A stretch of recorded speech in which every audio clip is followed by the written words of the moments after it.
This is the Master Marketer Show, powered by Proofpoint Marketing. Each week, we explore the mindsets, skill sets, and tool sets the top B2B marketers use to drive results. Gain actionable insights, one masterful, revenue-generating success story at a time. Let's get started.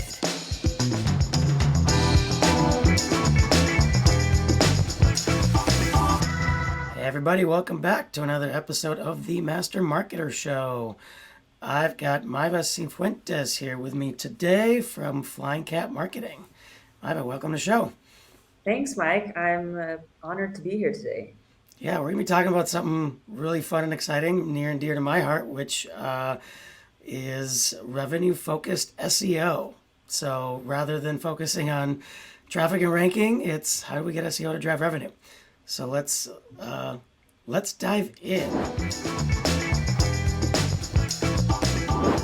We always like to talk about mindsets first, because I think that's the critical piece. So when we think about changing the framework, if you will, from okay, my job as an SEO is to drive traffic and rank number one for whatever, broad terms like what is ERP or whatnot, to now I need to create content and optimize the site for revenue. What does that do to the mindset? How does that change? What's the difference in mindset there? Right. So the first thing to look at is, I don't know if it's necessarily the SEO's decision to make to change that kind of mindset. Even though it is, they should be thinking that way, but it's whoever is hiring or managing the SEO, or whoever is deciding what role SEO has within the company. A lot of companies, unfortunately, see SEO right now as a box to check or the goal in itself. We need to do SEO. When it's not that, SEO is just a channel. It's just a way to distribute something that's going to lead you to the other goal. So when we have SEOs right now being told that the goal is traffic and rankings. So one thing that they're going to do is look a lot at search volumes when they're picking keywords. They're going to say, okay, we just need high search volume. So first of all, one thing that happens when you just look at the high search volumes is that most of the time you're actually not even going to get that search volume. It doesn't really consider the click-through rate. It doesn't consider the fact that it might be a featured snippet or people might not even be clicking onto the website. And it also considers you might not even be making it to number one position there. Search volume is also not representative of how much traffic you're going to get onto that website. So search volume itself is a bad metric to be looking at. But when we are reporting to people who don't necessarily understand SEO so well, they're going to be asking questions about why search volume. Why are you looking for something with lower search volume? So you get a lot of pressure as SEO to look at search volume, and that's a completely wrong way of looking at it.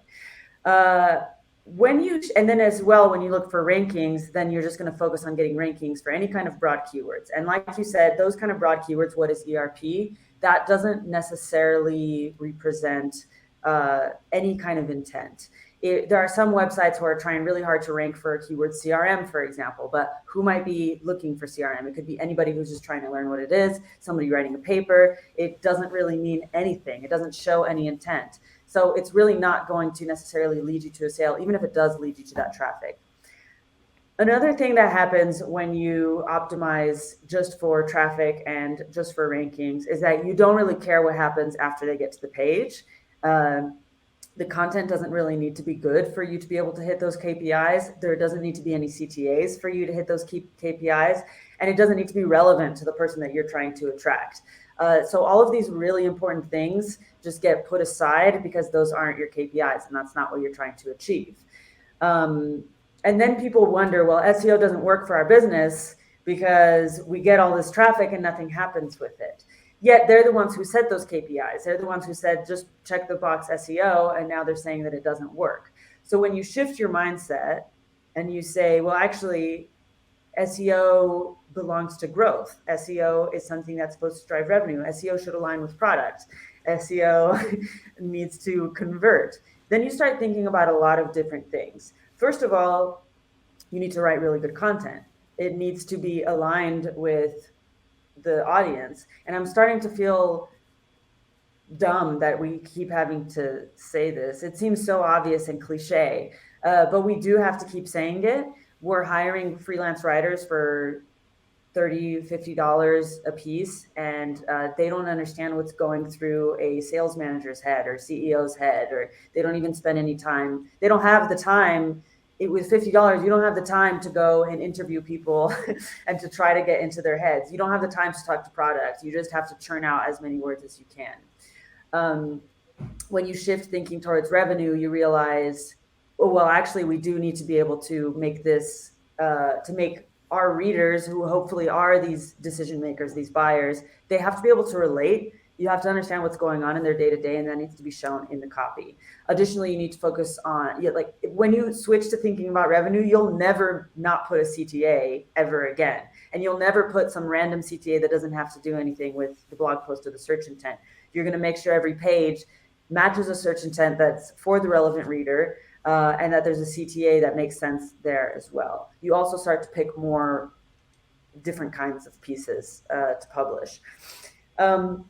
And it really completely shifts the way that you do things. When it comes to search volume, again, you stop focusing on search volume. You stop focusing on exactly how much traffic is this one page going to get, because what you want to do is stack these really high intent, these really, really specific keywords, which are always going to end up having lower search volume, but it's going to be really, really clear what the intent is. And you really walk far away from search volume. And instead, you start to focus on how can I get the most qualified traffic that's going to make the most sense for us and for our business goals. So it's a pretty big mindset shift. And it's not just up to the SEO to do that shift. It's also the decision makers who need to understand this. So hopefully the SEO can try to get a little bit of buy-in from them and explain this different way of thinking. But as we know, it's there is a lot of pushback. Even in demand gen, the companies say, I want demand gen, and then they come and say, okay, well, we're going to stop measuring MQLs, and instead we're going to do this other thing. And they're like, wait, what? No. So it takes a lot of convincing to shift the way that you're thinking about it here, because it's not usual yet to think that way. Yeah, I think there's a ton of value, if you will, that you just threw out there in the last 5 minutes or so. So a couple of things I want to either come back to. One is, I think part of this is it comes back to, that kind of quality over quantity argument to a certain extent, in the sense of there's these antiquated even, business models of, content writers who are generally writing, quote unquote SEO content are paid by the word, right? So in their minds, well, the more I write, the better it is, when in reality, that's not always the case, right? So it's there's this fundamental shift in the way business needs to be done to kind of support this too. And then I think the other thing that I want to call out is I think there's you sort of alluded to it, there's a skill set gap as well. Marketers have traditionally often been trained just as marketers or just as SEOs. There are a lot of marketers out there that don't have kind of what I'll call business acumen. When people ask me hey, how should I level up, or if people start working for us and things, I'm like, learn business, finance, all those things, because that's what's going to help you be a better marketer and be revenue focused, as an example. I'm curious, in your business, obviously you run an agency like I do. Do you find that you have that kind of those issues in terms of, if you're bringing on, I don't know if you work with freelancers, even if you're bringing on new kind of junior level copywriters, let's just say, are you finding those problems, or you have to teach them that mindset because they've never been trained that they don't even think that way? Yeah, it's a challenge. We moved away from freelancers, so now we brought the writing team in-house. Our team grew a lot this year, mainly because we switched from that model. Mm-hmm. For this reason. So the way that we started working now is we don't just write from a single perspective. It's not just up to the writer to come up with the blog post. We spend a lot of time interviewing the clients, getting their in-house opinions and views on things, and getting other subject matter experts involved. So it becomes a lot more of a journalistic process. And it was pretty tricky to get freelancers on board doing this, or we tried to do it ourselves, like as editors, and give them the information, but you didn't really get the same kind of buy-in from them. But yeah, for every new client, that's also why we try, okay, let's try to specialize a little bit so we get to just know the audience better, because it does take time to understand what the day-to-day is. It takes so much time spending time in Slack channels, on LinkedIn, starting to follow people, seeing how they talk. And it does take, there is a little bit of a learning curve training writers on how to change the way that they're thinking about writing intros, especially, or CTAs, or just what do pain points really mean. Pain point isn't, oh, you didn't get sales last quarter. It's more your salespeople are working nonstop, but they're not hitting quota, and you don't understand what it is. Is it the processes? You've tried all these tools, but you're really frustrated that you don't understand how you can't get the pipeline to progress. And that's not something that a writer's just going to know, and you can't really Google that information either. You have to spend time with the people who are in it on the day-to-day. So we did have to bring the team in-house so that we could get that kind of buy-in and process to be able to shift the way that we're writing. For sure. I mean, that totally resonates in the sense that we work with a lot of really technical industries. So like, manufacturing, logistics, med tech, med device, etc. And the problem that inevitably comes up is either internally or externally. It's the subject matter experts don't have the time or the expertise to create the content, but then the marketing teams are not industry experts. So then what you end up with is, you're basically like, what is ERP type content, which who cares, right? And the reason I always use that as an example, because we had an ERP client at one point, and that was before we started working with them, that's what they're optimizing for. And like the people searching for that are like the, mom and pop, like SMBs, but you guys are selling the enterprise. There's not a single CTO out there searching for, what is ERP? Yeah. And it's that's the same thing kind of everywhere. So I think that you're talking about, that journalistic quality, if you will, kind of, having a journalism background, let's just say, which we've definitely found to be a successful kind of transition.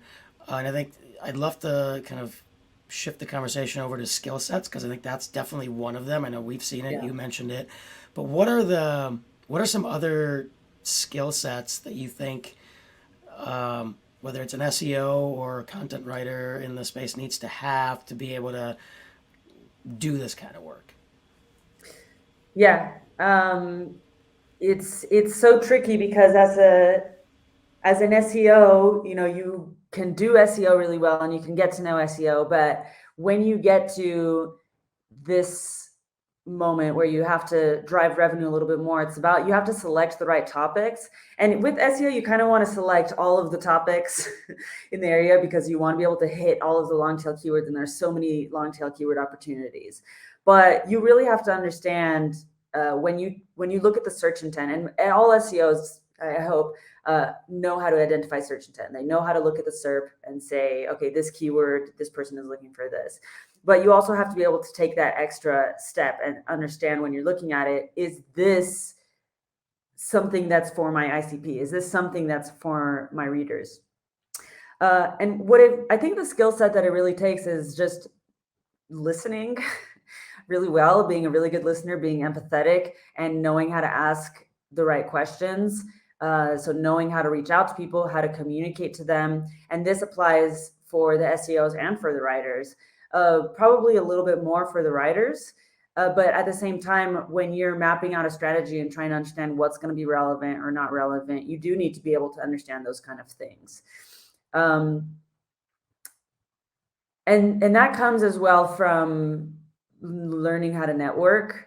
I think it's really difficult to be able to do this kind of work without a network. It makes it so much more challenging, because when you do need to go out and find people to talk to, nobody knows who you are. And I mean, networking is already great for building your personal brand and everything, but actually when it comes down to doing SEO this way and doing marketing this way in general, your network is going to mean a lot to you, because you can easily talk to people the more that you get to know people. So networking is a huge skill that's going to be really important here. And then interviewing skills is going to be really important. Knowing how to do the research beforehand so that you actually are interviewing and asking the right kind of questions, educated questions, rather than asking them basic things that you could have Googled beforehand. So getting to know the industry well, preparing your questions that are already well researched, and then being able to connect the dots from that data and being able to tell a story from it. So all of those things are important. And then, of course, you have to be able to work with the product team and understand, how does this tie into my actual product? How am I going to tell the story with that in mind? Does it fit into it, or is it even worth telling this perspective if I'm not going to be able to somehow a little bit tie in the product? I would say those are skills that you need to develop that would be different from doing SEO the normal way.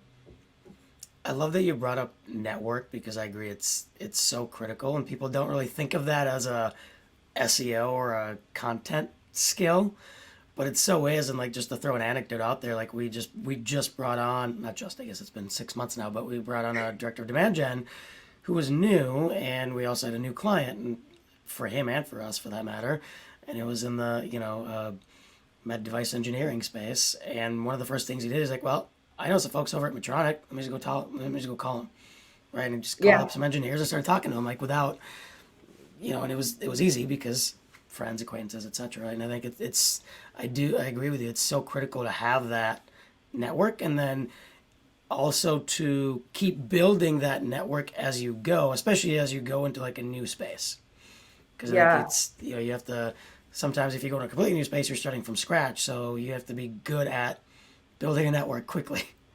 And nurturing the network. Yeah. Because I know sometimes, like, some of our people, they go out looking for people and they ask them, and then they never talk to them again. And then they're like, oh, I have this new piece, I need to go find a subject matter expert. It's like, well, what happened to those people that you talked to before, but they don't maintain the relationship?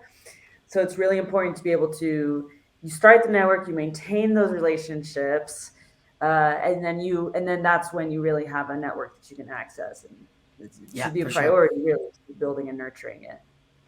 I've definitely fallen into that trap before, where you work with somebody for a while, and you don't talk to them for like 2 years, and all of a sudden you need something. It's like, hey, can you help me out with this thing? And you're like, maybe they'll help you, but they're definitely not going to do it a second time. Yeah.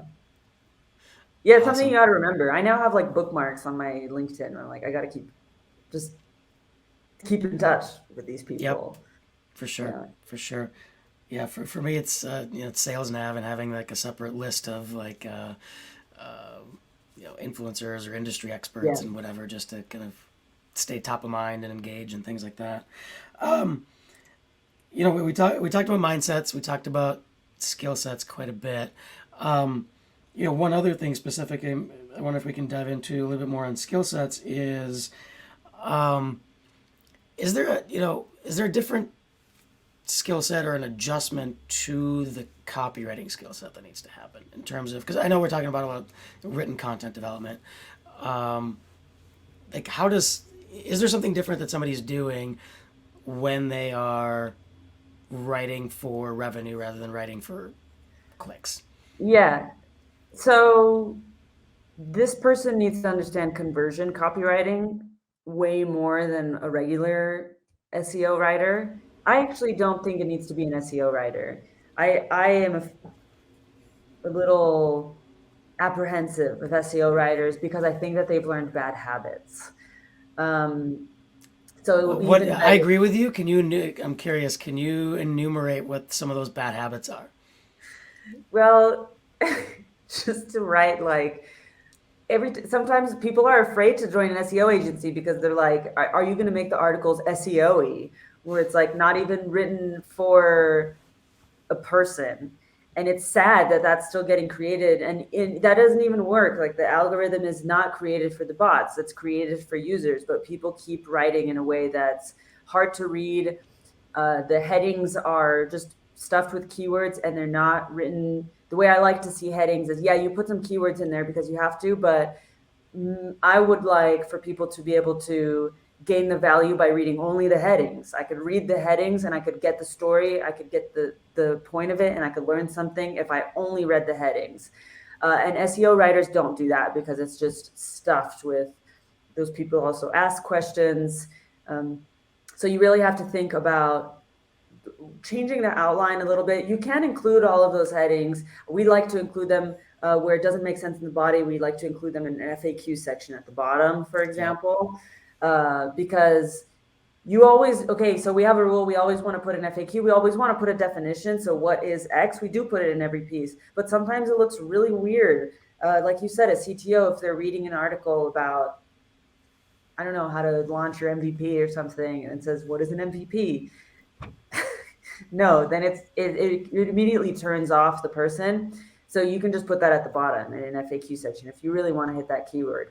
So it's really thinking about how you're structuring the piece to make people relate with it, to make them self-qualify and say, yes, that's me. And the way that we do that is by making sure that we get really, really specific when we paint their frustrations, that we don't say really obvious things, water is wet statements that I call, not just me, a bunch of people call them that, but,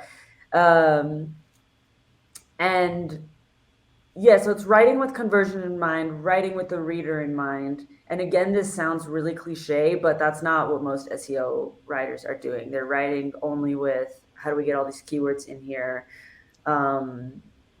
Or sometimes they're thinking of different methods, like the skyscraper method. How can I make this bigger and longer? How can I make it include more?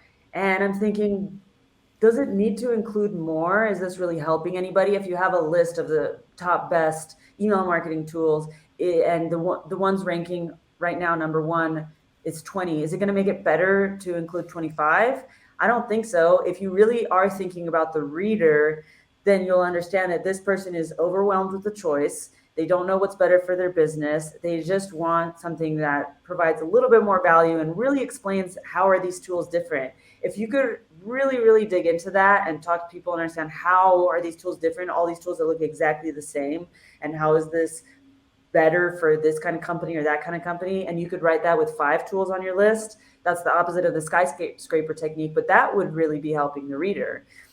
So just thinking about that rather than some tactics and techniques, but focusing on who is this for and what do they really need in this moment. But again, you have to get to know them to be able to know those kind of things.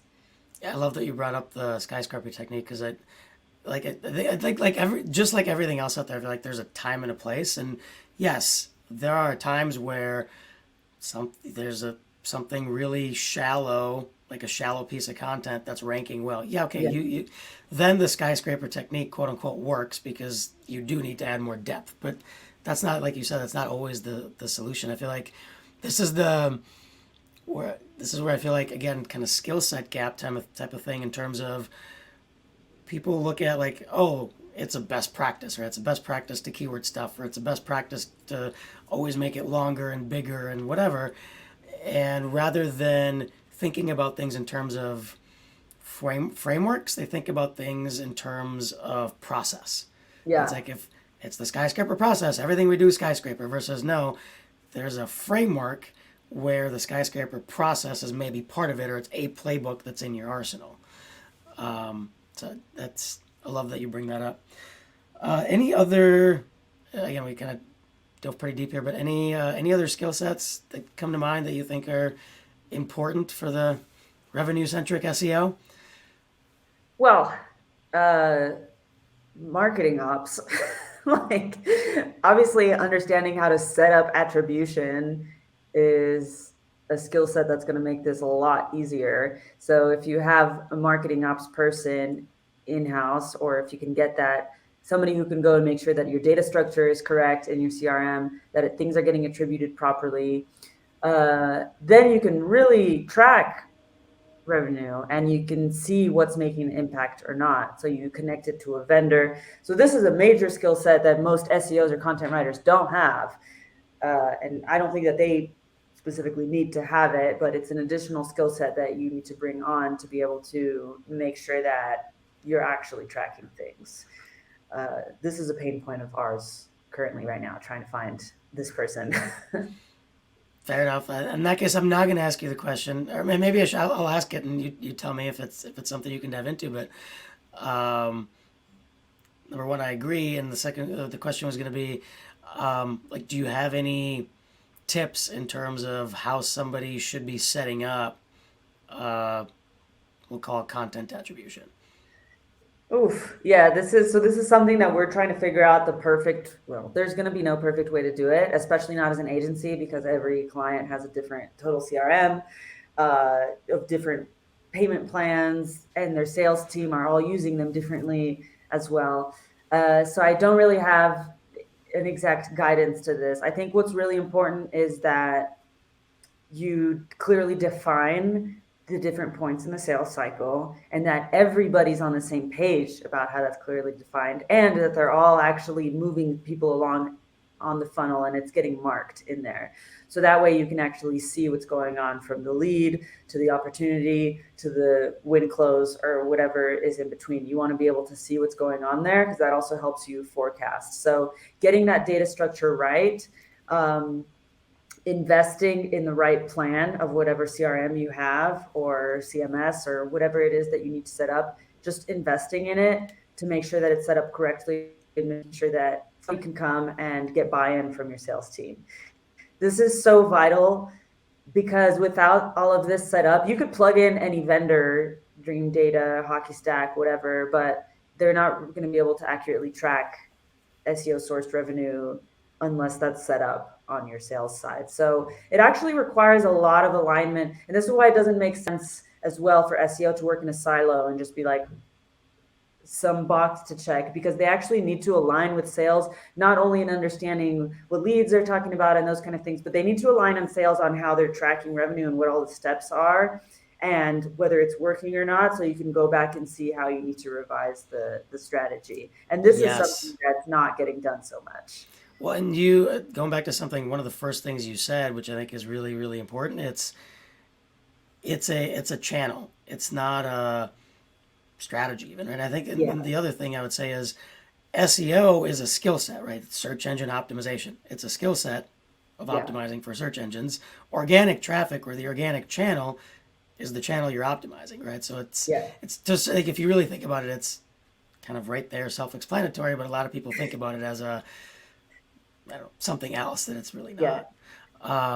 The one thing, and I'm curious if you guys do this, I mean, one of the core things we often look at from a measurement perspective is trying to correlate and content consumption to revenue impact, because other times there's a lot of noise, right, in terms of okay, well, they visited this page and they visited this other page, they visited all these pages, and then revenue came out, when in reality you might find out, well, they visited this page for 2 seconds, and then they went to this other page and they spent a minute or 2 minutes and they scrolled through this thing and they looked at all this stuff and they clicked on all these things. But if your attribution isn't set up appropriately for consumption measurement, you're going to do something incorrect and attribute the wrong way and all that fun stuff.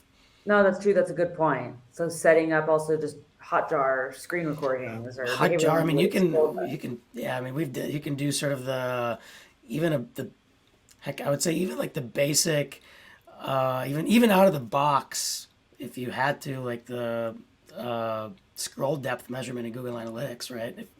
And just using that. There's more complicated ways to do it that are better, but you can do all sorts of stuff with Tag Manager and see how long they stay in a specific thing and all that jazz. But without getting into all that complex stuff, I think even that basic thing tells you, like, combine that with time on page and bounce rate, and you got a pretty decent view of, did they consume the content or not? Yeah. Because if they didn't consume it, then there's no way it had any impact, right? Right. Yeah, it would be kind of, I guess that's how you could see, if they didn't consume anything, but they still clicked a demo, then maybe the attribution goes to somewhere else. Mm-hmm. Maybe it's because they watched a webinar, did something, and then somehow they ended up on that page and quickly clicked elsewhere. Yep. The other thing I wrote down that I also want to emphasize that you said is the headline should tell the story, which I love that part too, because it's, if you're going to post something to social, whatever, let's just say that's been written, that headline is, if you can learn something from the headline and the whatever cover image or whatever, something like that, I think that's key, right? They don't have to click and read the whatever 1,000-word article if they don't want to, but at least they get something out of it. Yeah, and it's really important to be able to just get the value from wherever you're looking at it. There's one of our strategists always says, BLUF, BLUF, bottom line upfront. So just tell them what they're looking for upfront. If they want to keep reading, they will. And that works for the headline as well, and just the headings, each subheading. I had to imagine probably not a big difference in terms of the tool sets you're using necessarily, other than maybe you're spending a little bit more time in the CRM or the CRM data, pipeline data, etc. But what are the core tools in your mind to be able to do, again, revenue-centric SEO? So I'll just tell you about our tech stack, because that's what we think is core for us. So we are currently using Ahrefs for keyword research, ClearScope for on-page optimization, and that really helps as well. ClearScope is really cool because you can write a whole article and make it flow and make it interesting, and then you'll still be able to add all the keywords that you need. And it doesn't have to be so strictly SEO. You just answer the questions that need to be answered overtly or not. So that's a really, really great tool for research and for writing. We use ClickUp as a project management tool. So we're very, very strict on process, and that includes even from subject matter expert interviewing to every single step of the blog post. You should be able to look at your project management tool and understand exactly what the blog post needs and who owns it in that very moment. And that really helps us it helps us maintain the quality and quantity balance, because we can produce a lot of content and maintain quality because we have a process for every single thing. So the project management tool that we use is extremely important. Obviously Slack to communicate. And then it comes, and actually we don't really have a very fancy tech stack at the end of the day. When it comes to coming up with SEO strategies, we use Google itself a lot of the time, Ahrefs, and we really don't need that much more. A lot of the stuff that we do is because we're boots on the ground, talking to people and figuring things out that way, and then going in the data. Analytics data, we use Google Search Console religiously. That's one of my favorite tools ever. So we use Google Search Console heavily, Google Analytics. Now we have to prepare to use GA4, which is depressing. So we'll see how that goes. We got to make the shift. And then finding some kind of vendor for attribution. So that's going to be, right now we still haven't fully decided yet. We're playing around with Dream Data and Hockey Stack and connecting that to your CRM and just making sure that it's all set up correctly. It's a pretty basic tech stack, nothing extravagant. We don't really need anything but Google Sheets, obviously. Yep. No, that makes sense. Again, I think in this case, it's really the mindsets and skill sets that kind of set the tone. The tools are going to be the same in terms of how you're going to create your content and build your strategy. It's more of what you're going to do with those tools that matters. Exactly. Awesome. Well, can you share? I mean, it all sounds great, right? And I think can you share some results out of this? Like, how has changing this mindset, what has that done for you or your clients? Yeah, absolutely. So I'll give you a case study from a client. Well, they're still our client, but I'll talk about what we did last year. In 12 months, we managed to 400% growth in traffic. So that was interesting, of course, but it was correlated with revenue. Revenue quadrupled as well. And the way that we looked at this is following exactly the same mindset.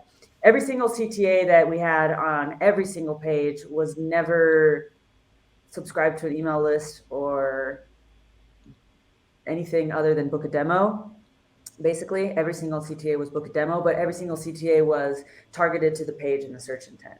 So we started really bottom of the funnel. Talk about that just to maybe illustrate a little bit for somebody who doesn't do this day in and day out. What does that mean in terms of customizing the CTA for the intent? So this particular tool that I'm referring to is a software that connects hardware to booking software. So a lot of the things that people are going to be looking for is going to be related to locks, for example. So it connects a smart lock to the booking software. And a lot of hoteliers are going to look for smart locks or different kind of door locks. So we would do something like hotel door locks is a page that we optimized for. And the CTA on that is going to be, are you wasting tons of money on key cards every year? And do you want to upgrade your door locks? We can save you a lot of money, operation, whatever. Book a demo. On a different one, it's going to be maybe Airbnb Smart Lock is going to be the page. So it's optimized for that search intent. And then the CTA, which is going to lead to the same book a demo. Everything is book a demo. It's the same exact thing. But the language on there is going to be, do you want a smart lock? Do you want to connect your smart lock to Airbnb so it aligns with your bookings? Book a demo. This is what we do. So every single time there's the demo, we change the language, the copy of every single CTA, even though the actual action is the same, but it needs to match the topic and the search intent of the keyword that we optimized it for. Yeah, and then having to do that, I would assume also kind of makes, knowing that you need to do that makes the content itself better, because you can't write a fluff piece about what's a smart lock, and then talk about, oh, and if you want to, this, that, and the other, get a demo. It's like, wait, why? No. Yeah, no, it all really ties in together. Yeah. It all needs to make sense, especially if all of the CTAs are going to be for some kind of revenue driving activity. I guess when you get farther and farther top of the funnel, it does make sense to build email lists and those kind of things. But I'm a lot more interested in just booking demos, but then it needs to match the topic. Sometimes it's like, how can I book a demo on this topic? It doesn't make any sense. These people aren't ready for that. But then it makes you pick topics where people are going to be more ready for that. So we didn't look at search intent at all. We focused on, we didn't look at search volume at all. We focused on search intent mostly, and making sure that it was very, very relevant to the kind of person who would be looking to buy. And we slowly kept increasing the publishing velocity. So we just started with like 4 pieces a month, and then we increased to 6, and now we're at 12. And just staying like really, really long tail. Most other companies in this industry, in vacation rentals, they're going for super high volume articles, like Airbnb host login. So this has thousands, tens of thousands of search volume visits per month. But what it is just a host trying to log into Airbnb. Has nothing to do with somebody actually trying to buy a specific kind of tool. And there's a lot of these companies that are going after these like big fancy ones. So we stayed away from that. We said, what are all the points in the buying journey, getting really close to the customer? So if they might be looking for door locks, and if it's a hotel door lock or Airbnb smart lock, they're obviously operating this. And they're looking for a new lock. So they might also be looking for a software that's going to connect it to their booking platform to make the work greatly reduced for them. So just trying to understand what's the journey, how can we connect that in SEO? Let's forget about search volume. And traffic ends up growing like crazy anyway, because it's a lot easier to rank for these keywords. You rank for them way faster, you get clicks faster, and then everything else becomes easier from there. Yeah, for sure. I think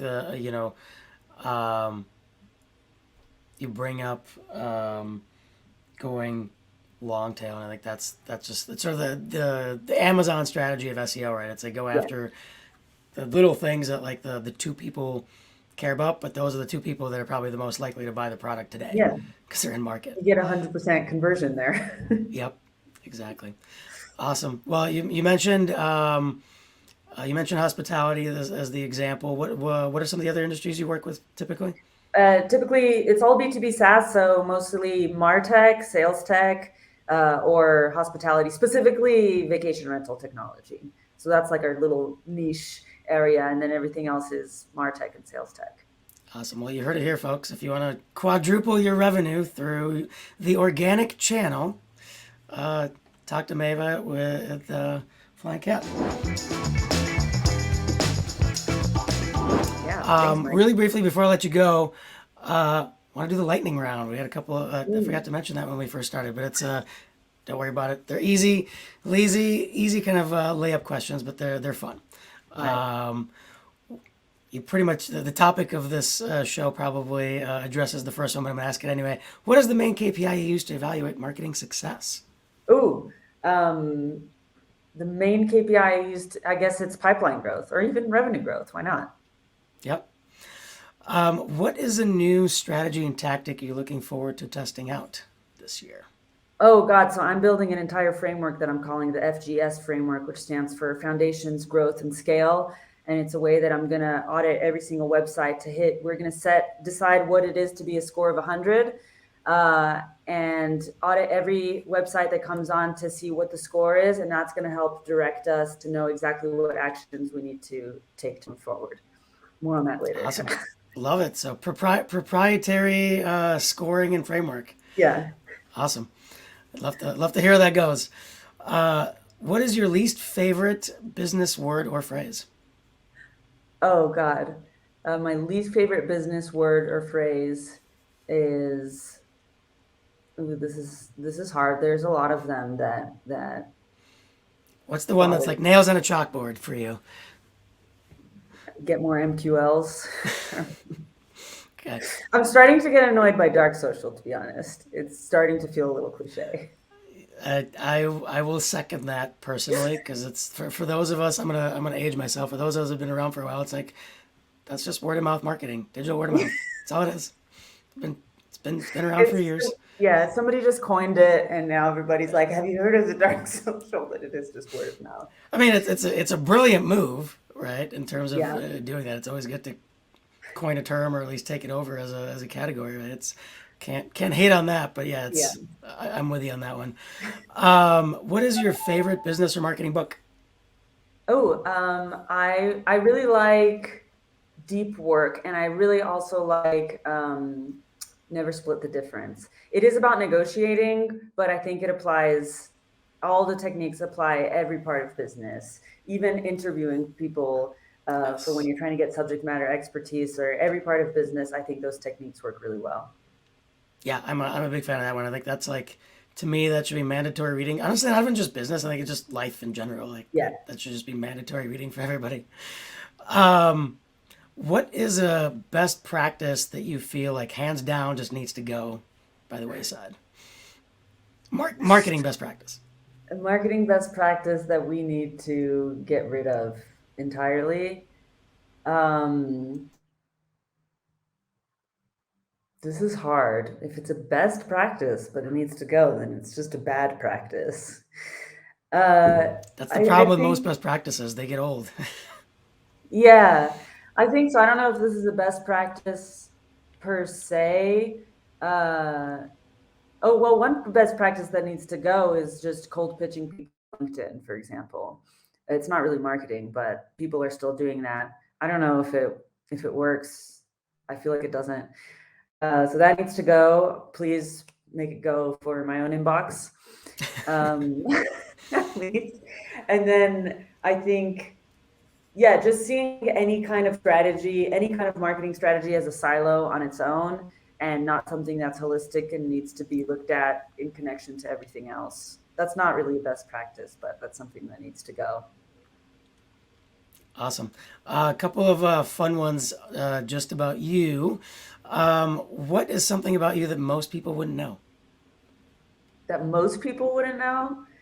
I do improv theater, and I hope to do some clowning one day. Very cool. I'd love to see that when you do. You're braver than me. I'm not getting on stage is not something I get excited about personally. Virtual stage I'm okay with, but live stage I don't know. So I applaud you for that. What is your favorite either song or band or musical act? Oh, sorry, I lost you a little bit. Can you repeat that? Yeah, what is your favorite song or band or musical act? My favorite song, band, or musical act. So my favorite song, this is really hard, Mike, these questions. My favorite song changes very frequently. I would say that a song that brings really good memories for me is called Gotas de Lluvia by Grupo Nietzsche. It's a salsa song from Cali, Colombia, and my dad is from there, so he played it a lot as a kid. My favorite band, my favorite band as a kid, I guess I could say, was Blink-182. I don't really listen to them anymore, but they still hold a place in my heart. Otherwise, I do like some producers. Musical act is going to be Phantom of the Opera. Very cool. We answered all three. Awesome. Well, Maeva, this was awesome to chat with you finally, and I think you just shared a lot of great insights. Hopefully people take it away and start doing better SEO. Absolutely. Thanks so much for having me, Mike. It's been great. Yeah, it's a great job. Thanks for joining us on another episode of the Master Marketer Show. We'll be back next week with more B2B marketing success stories.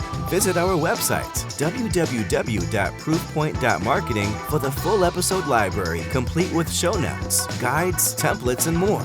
Make sure to follow Proofpoint Marketing on LinkedIn and YouTube so you never miss an episode. Listen every Wednesday wherever you get your podcasts. Until next time.